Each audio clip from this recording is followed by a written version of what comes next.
Bueno, aquí estamos con el compañero Rubén Meléndez, que nos va a explicar un poco sobre sus vivencias con el tema de la invasión de Estados Unidos en Panamá. Cuéntame, ¿cómo vivió los días previos a la invasión?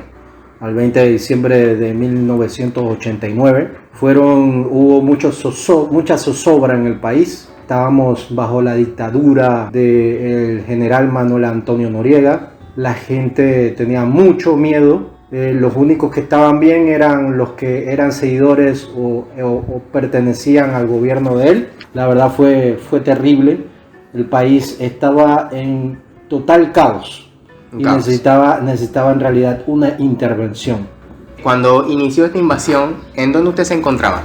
Me encontraba en San Cristóbal de Juan Díaz. Me encontraba en casa con mis padres. Ellos muy nerviosos con la intervención de los norteamericanos. Veíamos los helicópteros que sobrevolaban el espacio aéreo de Panamá secuencialmente, en una manera muy ordenada. Marchaban por todas las calles los militares norteamericanos, y obviamente ya se notaba y era totalmente evidente lo que iba a suceder. Ok.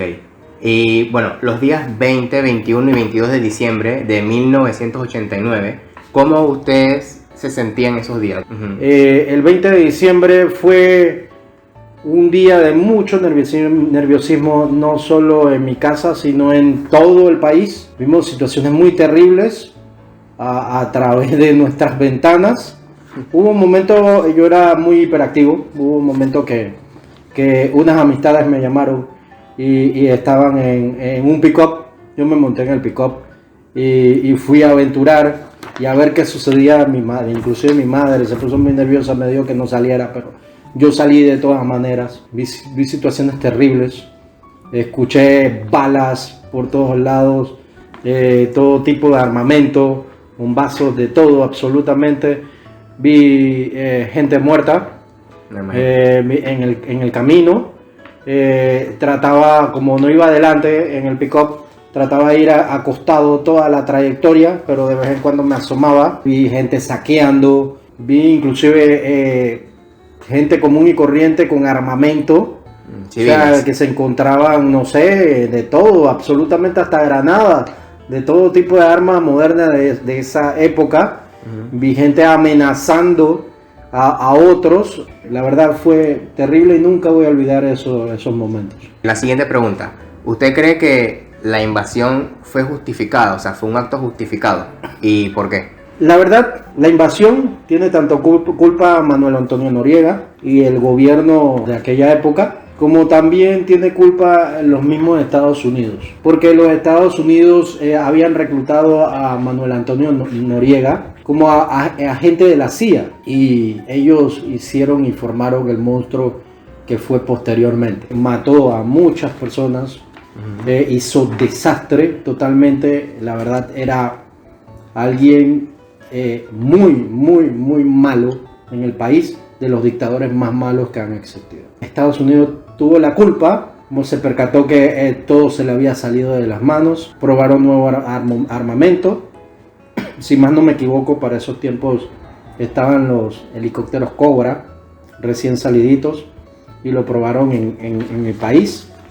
Y bueno, la verdad fue malo en todos los aspectos por todo lo que sucedió, pero al fin beneficioso porque erradicaron totalmente la dictadura en el país. Última pregunta, ¿usted cree que actualmente el gobierno panameño le ha dado importancia al tema de la invasión? Posteriormente a la invasión, ningún gobierno le ha dado la real importancia a lo que fue la invasión. Considero que les importa poco. Las víctimas, los próceres, todas las personas que perdieron la vida y bienes y todo, absolutamente todo lo traumático que pasó el país, la verdad que considero que ningún gobierno le ha interesado, con excepción de uno, el gobierno posterior a la invasión, el gobierno de Guillermo Endara Galimani. Tenías como vicepresidentes a Ricardo Arias Calderón y también tenían a Willy Ford. Esas son personas que evidentemente antes de la invasión vivieron en carne viva maltratos inclusive físicos por la dictadura. Sin embargo, ponían el pecho por el país y lo siguieron demostrando con el gobierno que comandó el señor Endara posterior a la invasión. La verdad que levantaron el país prácticamente estaba en quiebra. Y claro, con gran ayuda económica de parte de Estados Unidos, pero se notó que se preocuparon y lo elevaron, y Panamá se recuperó muy pronto, que no fue fácil. Bueno, aquí estamos con el compañero Meinel Martínez, y que nos va a hablar un poco de su experiencia con el tema de la invasión de Estados Unidos en Panamá. ¿Cómo estás, Meinel? Muy bien, buenas tardes, Jorge, ¿cómo estás? Buenas tardes. Bueno, vamos a empezar. La primera pregunta es, ¿usted cómo vivió los días previo a la invasión de Estados Unidos en Panamá? Yo vivía en Ciudad Capital y dentro de mi familia había muchos militares. Había policías, había personas de tránsito, había soldados. Entonces había una zozobra de que había una invasión, pero no estaban seguros cuándo era. Y había una incertidumbre porque muchas familias pensaban que era una guerra lo que se iba a desatar.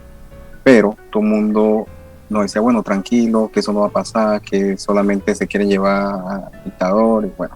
En el momento exacto en que inició la invasión, ¿usted dónde se encontraba? Bueno, ya estaba en la casa de mi mamá con mis hermanos. Era diciembre, obviamente, la semana de vacaciones de nosotros, de la escuela.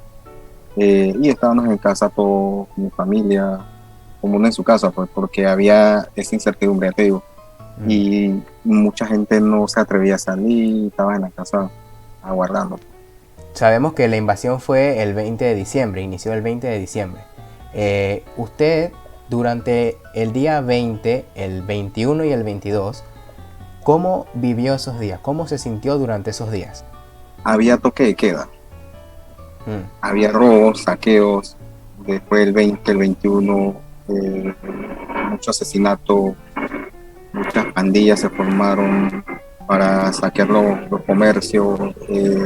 La gente comenzó a desesperarse porque no había alimento, los supermercados estaban cerrados, las cadenas de supermercados todas habían sido vandalizadas, se escaseó el gas, no había gasolina, y eso fue una semana, prácticamente 2 semanas muy difícil en Ciudad Capital, muy difícil. Eso prácticamente 4 días porque se vivieron aquí. Cuando terminó todo el tema de la invasión, ¿cómo usted se empezó a sentir? ¿Cómo sentía su familia? Bueno, fue muy lento por parte del gobierno llegar a tener una estabilidad en todas las familias. Las familias comenzaron a migrar al interior, que fueron de Ciudad Capital. Mucha gente que tenía familia en el interior se fueron buscando esa seguridad más que todo, hasta que el gobierno estabilizara por lo menos lo que eran los militares, la policía, y había muchos retenes, los soldados americanos estaban en las calles haciendo retenes. O sea, tú no podías salir y decir, no, voy para acá, no podías hacer eso, porque tenías que justificar para dónde ibas. Entonces era muy, muy inseguro todo lo que era Ciudad Capital. En el interior sí había más holgura de estar en la calle o de salir, porque es más que aquí en Panamá, en Ciudad Capital. ¿Usted considera que este suceso, la invasión, fue un acto justificado o no? ¿Y por qué lo piensa? Ellos tenían cómo hacerlo, no había necesidad de tantas muertes, que pagaran por una sola persona que la quería. Ellos tenían dónde vivía, dónde se manejaba, ellos sabían todo. De llevarse a una sola persona, querían demostrar ese poderío que siempre tienen, y eso fue. Hubo experimento de armas, de equipo aquí en Panamá, y eso no, para mí, no es justificado. Trasladémonos al tiempo posterior a la invasión. ¿Usted cree que el gobierno le ha tomado la importancia que se necesita a este tema, o le debería tomar un poquito más de importancia? Es que nunca le han tomado importancia, ningún gobierno, ni de la oposición, ni el propio gobierno, ni el gobierno que estaba en ese momento en el poder. No sé, no lo ven como un acto de heroísmo con su general que pertenecía a las filas del gobierno en ese momento. Pero ninguno le ha dado importancia a lo que se merece. O sea, primero porque hubo muertos y eso no, la vida no se justifica. Una invasión y matar a alguien no es justificable. Entonces ellos, a pesar de que han pasado más de 20 años, no hay un día que ellos digan, bueno, vamos a reabrir los casos, vamos a ver qué fue lo que pasó, por qué hicieron esto, a quién hay que condenar, pues, porque fueron crímenes de guerra. Y eso, ningún gobierno, y estoy seguro que ninguno lo va a hacer, ninguno. Aún al día de hoy vemos algunas familias que están esperando respuestas sobre sus familiares desaparecidos. Exacto, y hay muchos desaparecidos que no sabemos dónde están.